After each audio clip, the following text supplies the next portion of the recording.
All right, Buddha the Basin here. Nice and comfortable on a Sunday afternoon, talking about the left brain slash the United States surrender. Surrendering to who? To whom? To the global south, to BRICS, to Russia and China. And when they win, we all win. We become one.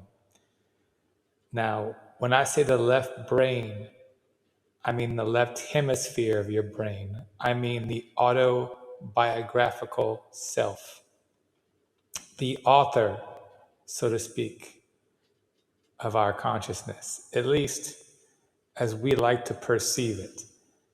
There are many allusions into the left brain construct of reality, and analogously or relatedly, symmetrically, you have the self and the world, right? The two are truly one. It's just one mind, right? We have all the categorization, we have all the implicit biases built into how we see the world. Well, that comes from ourself. Then we have all the implicit biases of how we see ourselves, what we keep in, what we don't keep in, what we fail to include, what remains in what Jung called the shadow, waiting. Okay, so the shadowy female for us men, the shadow is the anima to our animus. Anyway, the shadowy female. Um, but I like that idea so much that I've transformed Jung's shadowy female into the earth mother, because I think that's what it boils down to. We're all one consciousness, in my point of view, based upon Rupert Sheldrake's view of the morphogenetic field and Dr. Gerald Pollack's view that water is this microcrystal antenna, and based upon the view of Stuart Hameroff, the doctor anesthesiologist, and Sir Roger Penrose, their idea that there are quantum reactions happening, and how the Irish, I think it was in Dublin or Belfast, determined it was the proton spins that were actually happening that created a phase lock in the protons within the water, within the microtubules. If you want to localize it, there's a quantum interconnectedness, quantum synchronicity. There's a holographic unity to the psyche, and it's localized in um, the heart's electromagnetic energy field. But that's not what I'm really trying to say. I'm trying to say the heart's microtubules. The heart has neurons, 45,000 approximately. And those neurons, they get their information essentially from the microtubule network. That's the cytoskeletal aspect within the cytoplasm. Okay, so it's within the cells. And this aspect, these microtubules, the water in there is this fourth phase water, crystalline water, conducting electrical energy, separating out positive and negative charges, and creating for the proton spin that allows for this phase coherence, with all these sort of pyroid ring structures, all these Shiva lingams, if you will. As we perform our aerobic respiration, we're using oxygen and we have electron sharing along with the oxygen, okay? And that creates the quantum coherence. As we begin to breathe, we actually can begin diaphragmically breathing and allowing the proper circulation of both cerebral spinal fluid up the spine into the brain, around the brain, and cerebral blood flow. Because what happens is the left brain tends to hog the cerebral blood flow. It tends to crave that fame in the brain, as Daniel Dennett, one of the Four Horsemen, said. I don't particularly agree with Dan Dennett, but the idea of fame in the brain in terms of cerebral blood flow, that notion was never lost on me. There's a competition for the cerebral blood flow in the brain, okay? And left brain dominance, right-handedness go hand in hand. And for most of us, that's why I'm saying the left brain represents the United States. Okay, holographically, if you look at the world, we're the so-called West, right? The West has been dominant, and that means Western Europe, and then the Western world, the United States, and we're also the Northern Hemisphere. So when people say the global south is going to rise and Asia and China and Russia are going to dominate, that is analogous to the right hemisphere of the brain. This was the work of Carl Johann Kalimann, Come Mr. Kalimann, Telling Me Bananas, Calleman. I read his book in Austin, Texas around 2006 or 7. It was related to the Mayan calendar. It suggested there was going to be a pole flip, which we didn't get the pole shift, but that's still in the works. But there is a sort of dominant shift along with the pole shift, okay? And that's what we see happening in the United States right now with this global blockade, taking on Iran and also Russia and also China, strategically for the energy, to reduce China's ability to get oil from Venezuela and from Iran, and even try to take Greenland to try to sort of keep Russia and China at bay as we try to remain the dominant party on the world stage. Us and NATO belong behind us, Western Europe and Great Britain, the so-called West, the colonial West, if you will. So again, I relate that back internally, like the struggle externally is holographically related to the struggle internally within our psyche. The left hemisphere of the brain is going through it, has led us into adrenal fatigue, just as the United States has led us into adrenal fatigue. We're tired of war, we're tired of fighting, we're tired of stress, okay, we're tired of lying and being lied to. The left hemisphere, as Dr. V.S. Ramachandran noted, is more capable of lies.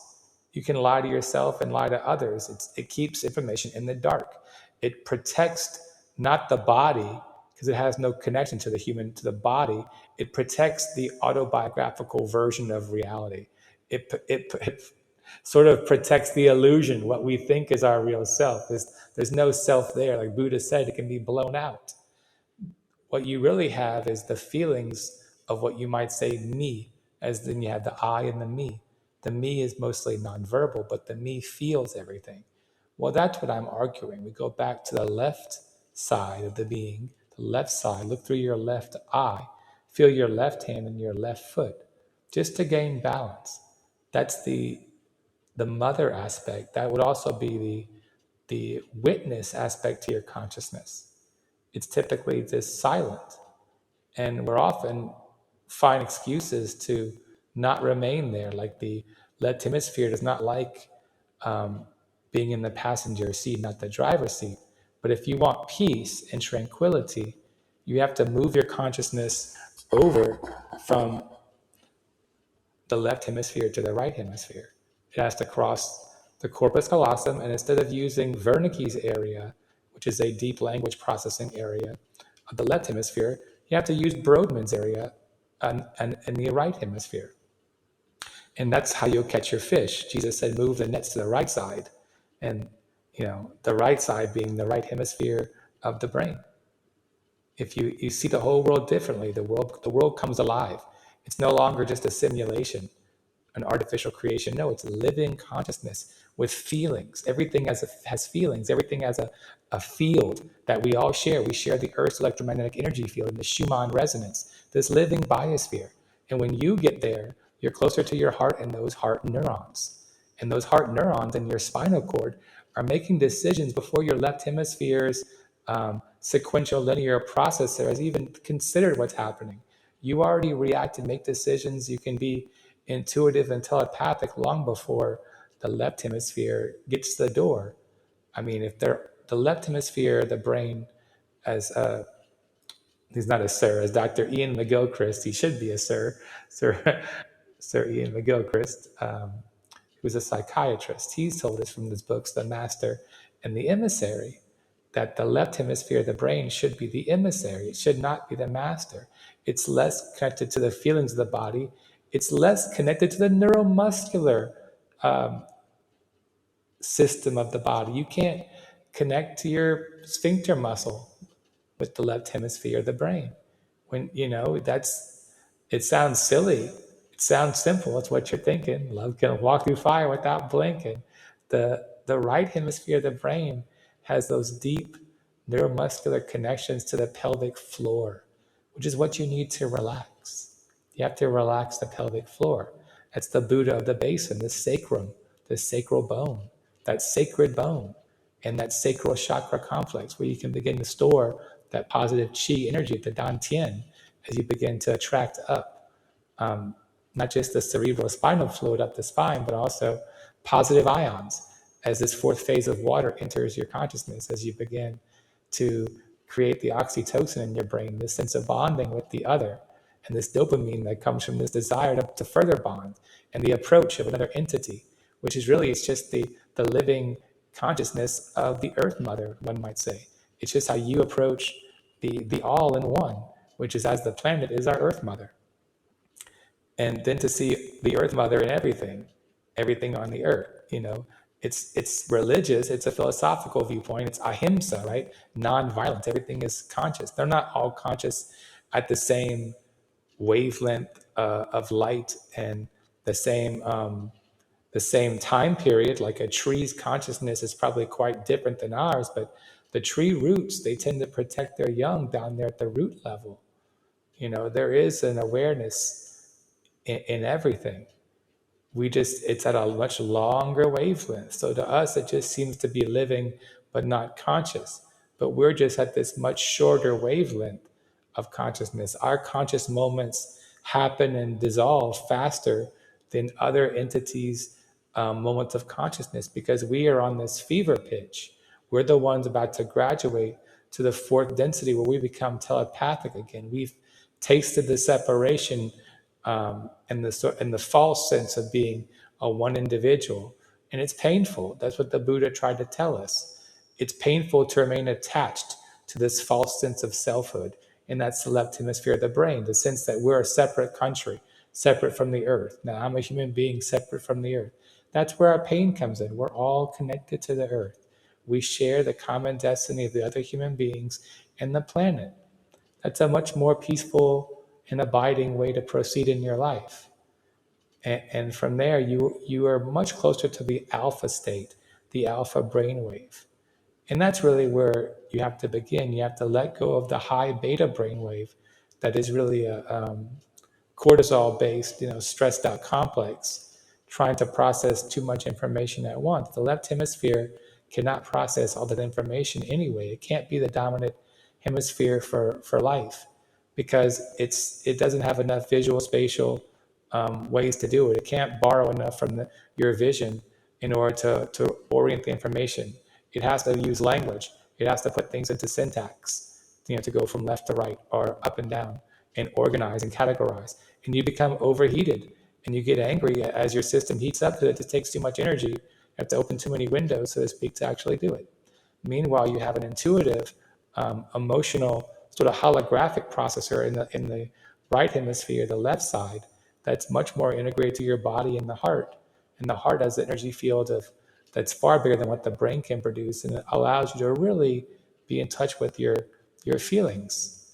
And that's really all I've got. The alpha state, it's much easier to drop into that alpha state from the left eye. Now, you don't want to go too far down that's why the conscious breathing keeps you from losing the alpha state, okay? And that's really where the Buddha, the basin begins. You begin to feel that reorientation down to the sacral area, the sacrum. And from there, you kind of feel it in your legs, and you begin to take more of a qigong stance. Then the energy returns to your feet and palms, and that's really your martial arts stance, your qigong stance. And it's the best stance for life. It's everything happens good from this kind of alignment.